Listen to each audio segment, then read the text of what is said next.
जय हिंद, वंदे मातरम। तो आज हम आपसे बात करने वाले यहाँ पे central warehouse corporation CWC के बारे में डिटेल में एक चीज को डिफाइन करने वाला हूं मैं। ठीक है, आपको पता है आफ्टर BSc AGA आपकी बहुत टॉप लेवल की जॉब है। मतलब जितने भी आपके छोटे छोटे डाउट्स हैं सभी को अपन क्लियर करने वाले हैं कि ICR जो डिग्री BSc AG करते हैं वो एलिजिबल है या प्राइवेट वाले एलिजिबल है। सब एक एक चीजों को यहाँ पे डिटेल में हम समझने वाले हैं। ठीक है, कि आपका एलिजिबिलिटी क्राइटेरिया क्या होता है, एग्जाम पैटर्न, सैलरी, वर्क क्या करना होता है, एज लिमिट क्या होती है, सिलेक्शन प्रोसेस क्या होती है। ठीक है, लाइक बहुत सारे स्टूडेंट के अलग अलग ड्रीम होते हैं। कोई FCI में जाना चाहता है, कोई AFO कर रहा है, कोई सेंट्रल वेयर हाउस कॉर्पोरेशन की जॉब कर रहा है, कोई फूड इंस्पेक्टर बनना चाह रहा है। ठीक है, बट अगर आप BSc एग्रीकल्चर कर रहे हो तो आपको इन जॉब्स के बारे में कहीं ना कहीं पता जरूर होना चाहिए। ठीक है, लाइक आपने को एक ही चीज नहीं पता होना चाहिए कि सिर्फ AFO के बारे में पता होना चाहिए कि प्रीलिम्स होता है, मेंस होता है, इंटरव्यू होता है, सिलेक्शन होता है। सभी जॉब्स के बारे में पता होना चाहिए क्योंकि टाइम बाय टाइम में जॉब्स आपकी निकलती रहती है। अभी रिसेंटली आपकी सेंट्रल वेयर हाउस कॉर्पोरेशन की जॉब निकली हुई थी। ठीक है, आप लोगों ने चेकआउट किया होगा ऑफिशियल साइट्स पर, सब कुछ देखने को मिल जाएगा। ठीक है, लेकिन अपन बात करते हैं सेंट्रल वेयर हाउस कॉर्पोरेशन की। ये आपकी BSc एग्रीकल्चर करने के बाद मतलब एग्रीकल्चर की जॉब्स में सबसे टॉप रैंकिंग की जॉब्स मानी जाती है। टॉप 3-4 पोस्ट में आपकी ये जॉब्स आती है। बहुत मतलब स्टूडेंट बहुत पसंद करते हैं जॉब्स को। बहुत रिलैक्स वाली जॉब है आपकी सेंट्रल वेयर हाउस कॉर्पोरेशन की। तो सबसे पहले डिटेल में हम समझने वाले कि एक चीज को, और फॉर्म कितने आपके डले हुए थे ये भी हम बात करेंगे। अभी फिलहाल में तो जो आपका पेपर हुआ था 2023 में, इसमें फॉर्म कितने सबमिट हुए थे आपके। ठीक है, तो स्टार्ट करते हैं। चैनल पर नए हैं तो उसको सब्सक्राइब कर लें क्योंकि BSc एग्रीकल्चर के जो स्टूडेंट्स हैं उनके लिए चैनल कहीं ना कहीं बहुत सारी कंटेंट, बहुत सारी चीजें प्रोवाइड करता रहता है, तो सब्सक्राइब कर लेना। लिंक डिस्क्रिप्शन में मैंने दे रखी है टेलीग्राम और इंस्टाग्राम की, वो भी ज्वाइन कर लेना। ठीक है, बाकी आपके जो भी डाउट हो आज कर सकते हो। टेलीग्राम पर मैं अवेलेबल हूँ, इंस्टाग्राम पर भी अवेलेबल हूँ। ठीक है, तो स्टार्ट करते हैं। और हाँ, वीडियो अच्छी लगती है लाइक जरूर कर देना। देखो, सबसे पहले बता दूं, यहाँ पे जो सेंट्रल वेयर हाउस कॉर्पोरेशन होता है इसमें आपकी पोस्ट निकलती है जूनियर टेक्निकल असिस्टेंट की पोस्ट निकलती है, जो कि BSc एग्रीकल्चर के स्टूडेंट्स के लिए मतलब फिलअप कर सकते हैं। तो जूनियर टेक्निकल असिस्टेंट जिसको JTA बोलते हैं।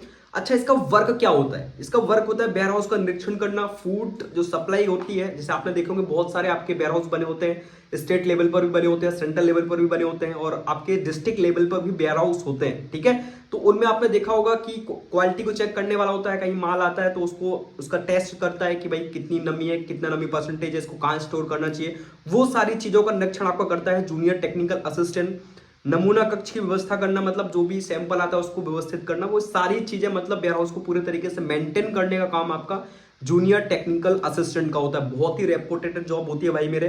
आपको मतलब कार वगैरह सारी चीजें आपको प्रोवाइड होती है। सेंट्रल लेवल की जॉब है तो आपको पता है बहुत ही रेपुटेटेड आपकी जॉब मानी जाती है। ठीक है, पैसा भी बहुत अच्छा खासा है भाई जॉब्स में, टॉप रैंकिंग की पोस्ट है। नेक्स्ट हम बात करते हैं आपसे। देखो यहाँ पे नंबर ऑफ एप्लीकेशन फॉर्म, अभी प्रीवियस ईयर में कितने फॉर्म फिल हुए थे देखो आपको बताऊं। टोटल यहाँ पे 153 पोस्ट निकली हुई थी। इसकी अलग से बात नहीं करूं मैं, टोटल आपकी यहाँ पे जो सेंट्रल वेयर हाउस कॉर्पोरेशन है इसमें अलग अलग पोस्ट निकलती हैं, जिसमें आपकी टोटल यहाँ पे नंबर ऑफ पोस्ट 153 पोस्ट निकली थी, जिसमें सबसे हाईएस्ट पोस्ट आपकी 81 अभी फिलहाल में आपकी जो है JTA की निकली थी, 81 पोस्ट। ठीक है, जिसमें आपके यहाँ पे देखो तो 20,000 फॉर्म सबमिट हुए थे टोटल।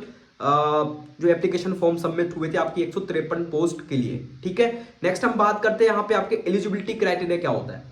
ये अपने लिए मोस्ट इंपोर्टेंट है। तो देखो यहाँ पे बता दूं आपको, जो जूनियर टेक्निकल असिस्टेंट होता है, जो आपका जूनियर टेक्निकल असिस्टेंट होता है, इसके लिए आपकी डिग्री यहाँ पे आफ्टर BSc एग्रीकल्चर, अगर आपने BSc जूलॉजी किया हुआ है, BSc केमिस्ट्री किया हुआ है, BSc आपका बायोकेमिस्ट्री से है, तो आप यहाँ पे एलिजिबल हो। यहाँ पे इन्होंने किसी भी प्रकार को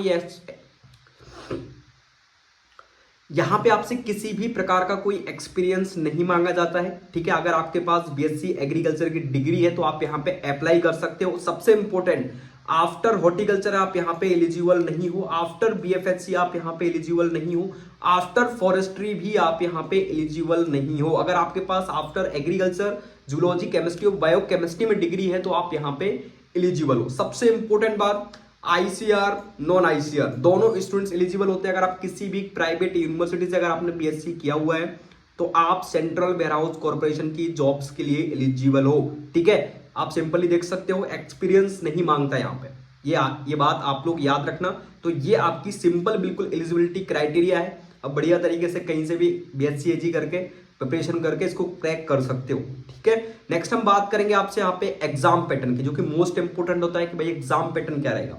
तो एग्जाम पैटर्न आप देख सकते हो, जूनियर टेक्निकल असिस्टेंट की पोस्ट के लिए बिल्कुल सिंपल है मेरे भाई, बिल्कुल सिंपल, आप आराम से क्रैक कर सकते हो अगर आपकी स्टडी बहुत अच्छी है तो। थोड़ा सा कंपटीशन ज्यादा होता है बट बहुत रिलैक्सेशन आपकी जॉब है ये। तो देखो यहाँ पे रीजनिंग एंड कंप्यूटर आपका आता है, जिसमें आपका नंबर ऑफ क्वेश्चन 40 होते हैं और मैक्सिमम मार्क्स भी आपके 40 होते हैं, जिसमें आपकी इंग्लिश लैंग्वेज भी आती है और यहाँ पे डाटा एनालिटिक्स भी आपका आता है। नेक्स्ट आपका जनरल अवेयरनेस आती है और प्रोफेशनल नॉलेज यहाँ पे पूछता है। आपको लग रहा होगा एग्रीकल्चर का, बीएससी एग्रीकल्चर स्टूडेंट्स मांग रहे हैं, बट यहाँ पे एग्रीकल्चर नहीं पूछ रहे। तो आपको पता है इंडिया में मैक्सिमम एग्जाम आपके ऐसे ही होते हैं, ठीक है। एमपी में आपका जो वेटनरी एग्जाम होता है उसमें वेटनरी संबंधित चीजें पूछता ही नहीं है, तो ये तो आपको पता है, ठीक है। लेकिन यहाँ पे टोटल नंबर ऑफ क्वेश्चन आपके 200 होते हैं, मैक्सिमम मार्क्स आपके 200 होते हैं। बाकी आप टाइम यहाँ पे ड्यूरेशन देख सकते हो, मीडियम सबसे बेस्ट हिंदी और इंग्लिश दोनों मीडियम में आपका पेपर आता है। जिनकी इंग्लिश वीक होती है वो हिंदी मीडियम में भी पेपर को अटेम्प्ट कर सकते हैं, दे सकते हैं, ठीक है। नेक्स्ट आपका टाइम इन्होंने मेंशन कर दिया और टोटल जो आपका ड्यूरेशन होता है वो 2.5 घंटे, मतलब 2 घंटे 30 मिनट आपको टोटल यहाँ पे टाइम मिलता है। माइनस मार्किंग आपकी बिल्कुल रहती है यहाँ पे, ठीक है। 1/4 की आपकी यहाँ पे टोटल माइनस मार्किंग होती है। तो ये आपका जूनियर टेक्निकल असिस्टेंट का बिल्कुल सिंपल सा एग्जाम पैटर्न है, ठीक है। नेक्स्ट हम बात करेंगे आपसे सिलेबस के बारे में कि भाई सिलेबस क्या है। तो देख सकते हो ये आपका ऑफिशियल सिलेबस है, आपको ऑफिशियल वेबसाइट पर मिल जाएगा सेंट्रल वेयरहाउस कॉर्पोरेशन की, उसमें मेंशन है। तो जो जूनियर टेक्निकल असिस्टेंट है इस पोस्ट के लिए ऑफिशियल सिलेबस, जिसमें आपका बेसिक एग्रीकल्चर आता है, बॉटनी भी आता है, जूलॉजी भी आता है, केमिस्ट्री भी आता है, फिजिक्स भी आता है। ये आप देख सकते हो 20 मार्क्स, 10 मार्क्स, 20 मार्क्स और 10 मार्क्स और 5 मार्क्स, ये टोटल इन्होंने मेंशन कर दिया जो भी आपका आता है। एग्रीकल्चर भी आता है मेरे भाई, है ना, जिसमें क्रॉप प्रोडक्शन हो गया, एनिमल हस्बेंड्री हो गया, प्लांट प्रोटेक्शन हो गया, एग्रीकल्चर एक्सटेंशन हो गया, हॉर्टिकल्चर हो गया और एग्रीकल्चर इकोनॉमिक्स हो गया। अगर मैं यहाँ पे इंपॉर्टेंट आपसे बात करूं तो crop production most important. Next आपका यहाँ पे एग्रीकल्चर इकोनॉमिक्स, जो कि न्यू एग्जाम पैटर्न बेस के आधार पर एग्रीकल्चर इकोनॉमिक्स से बहुत सारे क्वेश्चन पूछता है मेरे भाई, तो इसको रेडी करके रखना आप। हॉर्टिकल्चर पूछता है क्वेश्चन बहुत सारे, प्लांट प्रोटेक्शन, तो ये मोस्ट इंपोर्टेंट है, ठीक है। क्रॉप प्रोडक्शन से तो क्वेश्चन आते ही आते हैं, एनिमल हस्बेंड्री से थोड़ा कम क्वेश्चन देखने को मिलते हैं, बट ये मोस्ट इंपोर्टेंट चीजें हैं जो मैंने आपको बताया एग्रीकल्चर इकोनॉमिक्स खास तौर से। बॉटनी भी आप देख लेना यहाँ पे, बिल्कुल आपका जो मैंने आपको एफसीआई का सिलेबस बताया था वो कहीं ना कहीं चीजें यहाँ पे मिलती जुलती रही आपकी, ठीक है। जो मैंने आपको अगली वीडियो में बताया था ना एफसीआई का, सेम उसी के जैसा आपका part A part B, group A group B में बटा हुआ था वही सेम यहाँ पे आपका, ठीक है। तो ये ऑफिशियल सिलेबस है आपका, इसको एक बार देख लेना।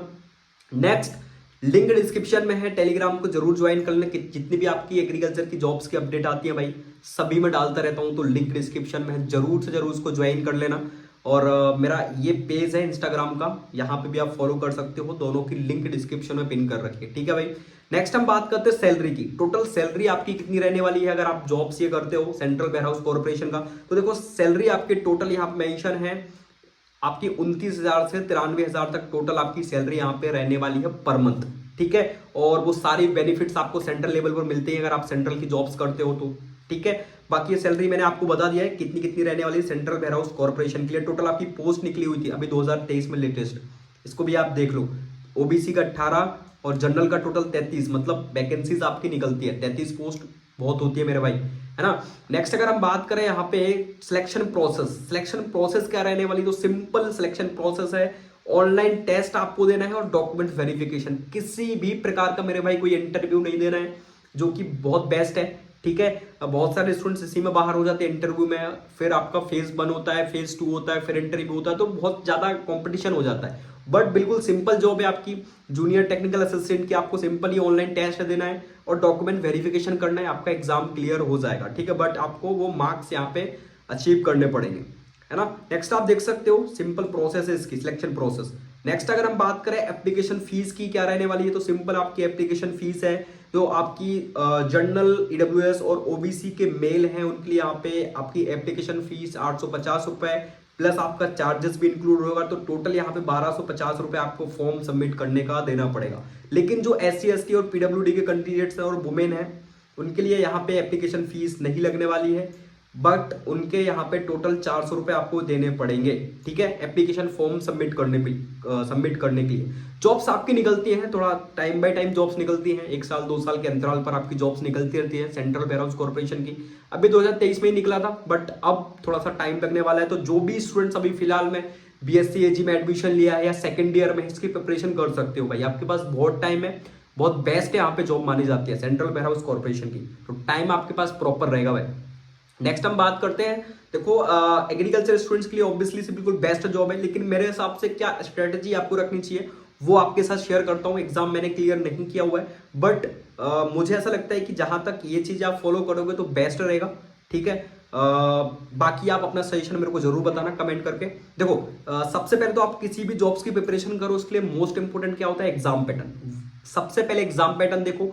मैं जैसे किसी भी अगर जॉब्स की प्रिपरेशन करता हूं तो सबसे पहले एग्जाम पैटर्न देखता हूं, उसका एग्जाम पैटर्न क्या है। नेक्स्ट इसके बाद उसका सिलेबस देखता हूं, सिलेबस किस टाइप का आ रहा है। फिर उसकी एलिजिबिलिटी क्या रहने वाली है, हॉर्टिकल्चर वाले एलिजिबल है कि नहीं है, एग्रीकल्चर वाले एलिजिबल है कि नहीं है, वो भी मोस्ट इंपोर्टेंट होता है। नेक्स्ट इसके बाद प्रीवियस ईयर क्वेश्चन पेपर देखो, किस टाइप से क्वेश्चन कहां पे उठा रहा है, कितने क्वेश्चन कहां से पिक कर रहा है। जैसे कि अगर सेल डिवीजन है तो उससे कितने क्वेश्चन पिक कर रहा है, ह्यूमन से आपका प्लांट प्रोडक्शन हो गया उससे कितने क्वेश्चन पिक कर रहा है, लेटेस्ट एग्जाम पैटर्न क्या चल रहा है। तो इसके बेसिस पर मैं आपके लिए previous year question paper most important होता है, क्योंकि एग्जाम पैटर्न बदला है भाई। कोरोना के बाद आपका एग्जाम पैटर्न बहुत चेंज हुआ है, बहुत, ठीक है। नेक्स्ट आपका बेसिक स्ट्रांग होना चाहिए, किसी भी एग्जाम की प्रिपरेशन करो। अगर आप एग्रीकल्चर के स्टूडेंट्स हो सबसे पहले बेसिक रेडी करके रखो मेरे भाई। आपको बहुत सारी कोचिंग्स ऐसी है जो जल्दी जल्दी बेसिक पढ़ाएंगी, ठीक है। आप कहीं पे भी ज्वाइन कर लो किसी भी कोचिंग को, आपको शुरुआत में कोई ये नहीं बताने वाला कि ये अनार का बॉटनिकल नेम है, ये सब्जी का बॉटनिकल नेम है, अनार का सेवफल का ये बॉटनिकल नेम है। तो ये चीजें आपको कोई नहीं बताने वाला, इसलिए बेसिक बिल्कुल रेडी रखो। और टॉपिक वाइज वो यहाँ पे पढ़ाते हैं, तो बेसिक और इंग्लिश दोनों को थोड़ा सा स्ट्रॉन्ग करके रखो, आप आराम से एग्जाम क्लियर कर लोगे मेरे भाई।